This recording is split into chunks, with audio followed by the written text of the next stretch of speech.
Assalamualaikum warahmatullahi wabarakatuh. Hari ini saya ingin menceritakan tentang latar belakang seorang penceramah bebas, iaitu Ustaz Zaidus ataupun dikenali sebagai UAI. Kalau sebut UAI ni orang kenal kat mana pergi pun orang dia sebut UAI lah. UAI ni, Ustaz Zaidus ni seorang penceramah bebas yang bersahaja. Bila Ustaz ni dia suka jawab soalan dia dengan jawapan yang lucu, tapi setiap jawapan yang dia bagi tu tepat. Ustaz Zaidus ataupun dikenali sebagai UAI lahir pada 12 Februari tahun 1964 di Kampung Ladang, Kuala Terengganu. Umur Ustaz sekarang ni lebih kurang 56 tahun. Ustaz menerima pendidikan awal ataupun sekolah rendah di Sekolah Haji Muhammad Sharif kat Al-Ustaz. Lepas tu beliau menyambung pada peringkat menengah di Sekolah Darul Aman Al-Ustaz. Tu sampai tingkatan 2 saja. Dan beliau patah balik ke Kuala Terengganu untuk sekolah di Sekolah Menengah Sultan Sulaiman tingkatan 3 sampai tingkatan 6, dekat dengan rumah dia. Hobi Ustaz Zaidus ni, Ustaz suka fotografi pada mula tahun 1985 dan Ustaz juga suka melukis, dan Ustaz juga memiliki 30 kamera. Dahulunya Ustaz Zaidus itu seorang gitaris dalam kumpulan band di sekitar Kuala Terengganu. Setelah kumpulan muziknya ingin membuat album, Ustaz menarik diri kerana tujuannya hanya suka-suka saja. Ustaz Zaidus bertalaki dengan guru agama di Kuala Terengganu. Beliau bertalaki dengan banyak tuan guru. Contohnya seperti Tuan Guru Haji Sheikh Motar, Tuan Guru Muhammad Tahir, iaitu beliau bertalaki iaitu Kitab Jawi.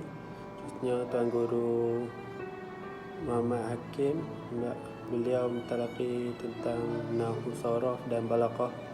Selain itu Tuan Guru Haji Ibrahim, beliau belajar tentang Sirah Nabawi, dan banyak lagi tuan guru yang hebat-hebat. Setiap hari Ustaz Zaidus akan mentelaah 20 buah kitab selama 5 jam. Ustaz Zaidus memiliki 3 orang isteri dan 7 orang anak. Tapi Ustaz Zaidus tetap berlaku adil terhadap mereka. Itu saja. Terima kasih. Yang terdapat dalam ceramah Ustaz Zaidus ialah kita hendaklah menjaga kedua ibu bapa kita dan berbuat baiklah pada kedua ibu bapa kita ketika mereka masih hidup. Dalam video itu menyelitkan bahawa kita haruslah memberi nafkah pada kedua ibu bapa kita. Jika kedua ibu bapa kita orang senang, kita disunatkan untuk memberi nafkah kepada mereka. Dan jika ibu bapa kita adalah tergolong dalam orang fakir miskin, kita hendaklah wajib memberi nafkah kepada mereka. Dalam surah Al-Isra ayat 23 ada menerangkan, maksudnya, dan Tuhanmu yang telah perintahkan supaya kamu tidak menyembah melainkan kepadanya semata-mata, dan hendaklah kamu berbuat baik kepada ibu bapa jika salah seorang daripada kedua atau kedua-duanya sekali sampai kepada umur tua, dan janganlah dan jagalah pelihara mereka, maka janganlah kamu berkata kepada mereka sebarang perkataan kasar sekalipun perkataan dan janganlah kamu menengking menyergah mereka, tapi katakanlah kepada mereka perkara yang mulia yang sopan.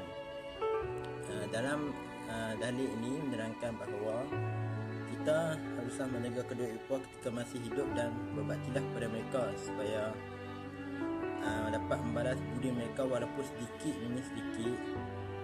Tapi sebagai anak ibu bapa ialah insan yang tak senilai kepada kita, kerana mereka lah yang menjaga kita sejak dari kecil dan besar.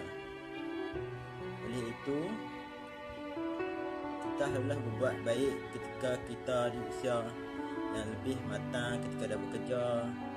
Macam dalam video Ustaz Zaidus ada menerangkan bahawa berbelanjalah demi kedua ibu bapa ketika mereka masih hidup untuk menceriakan mereka. Assalamualaikum warahmatullahi taala wabarakatuh.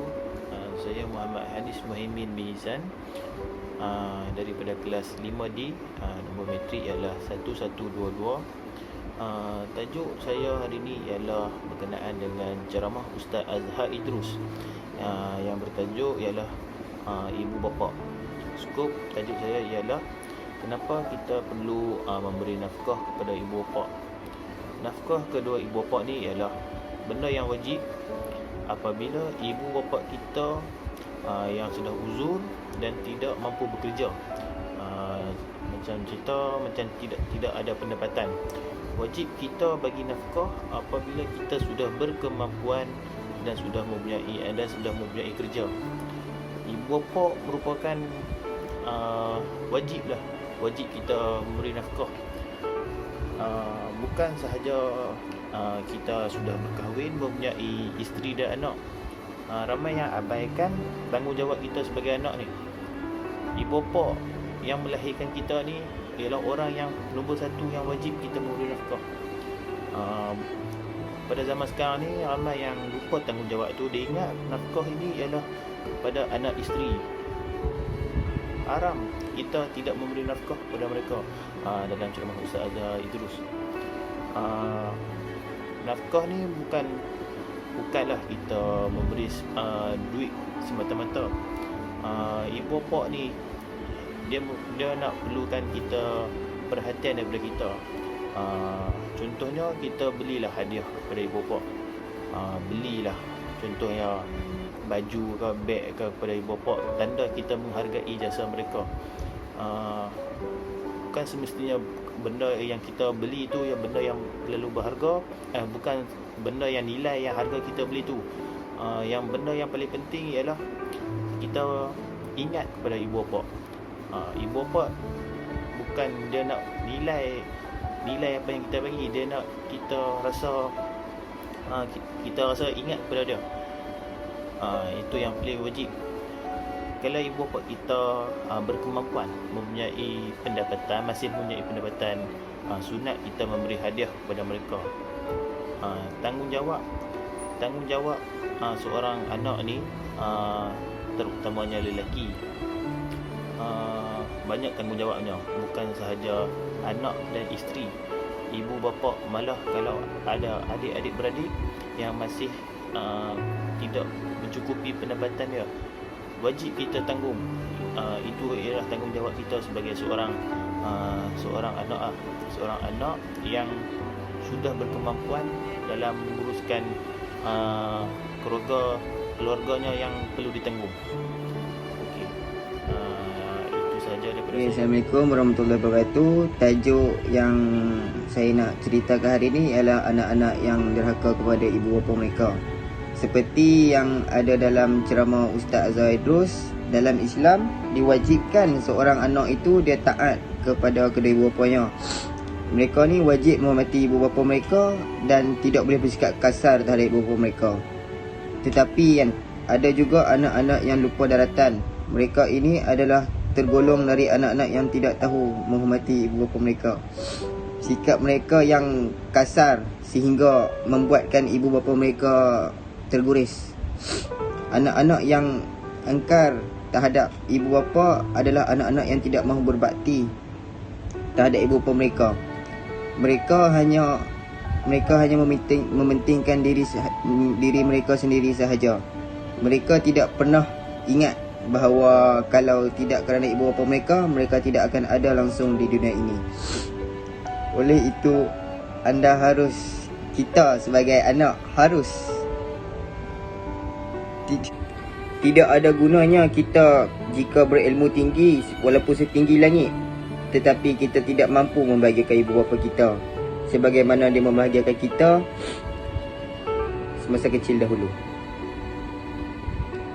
Sebenarnya ibu bapa itu bukan mahu disanjung-sanjung atau didukung sebagaimana dia mendukung kita semasa kecil, tetapi sudah cukup untuknya jika kita menghormatinya dan memberi perhatian kepada mereka. Ibu bapa mereka sebagai orang tua memang mudah untuk kecil hati. jika kita mengeluarkan kata-kata yang boleh menyinggung perasaan mereka. Anak-anak yang menderhaka kepada ibu bapa mereka akan menerima hukuman yang setimpal daripada Allah di dunia dan juga di akhirat. Sekian, terima kasih daripada saya. Kesimpulan daripada video sayangilah ibu bapa yang disampaikan oleh Ustaz Zahidul ini menceritakan tentang kewajipan nafkah. Kewajipan nafkah ni bukan saja diwajibkan kepada anak dan isteri, tetapi juga diwajibkan untuk diberi kepada ibu bapa yang memerlukan, yang tidak bekerja dan sebagainya. Selain itu, video ini juga menceritakan tentang kita perlu berbuat baik kepada adik-beradik dan adik-beradik sebelah ibu, adik-beradik sebelah ayah, jiran-jiran, kawan-kawan dan orang yang memerlukan. Contohnya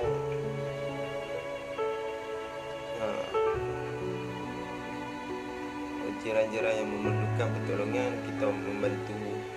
Pak Long memerlukan pertolongan, kita membantu Pak Long dalam kesusahan.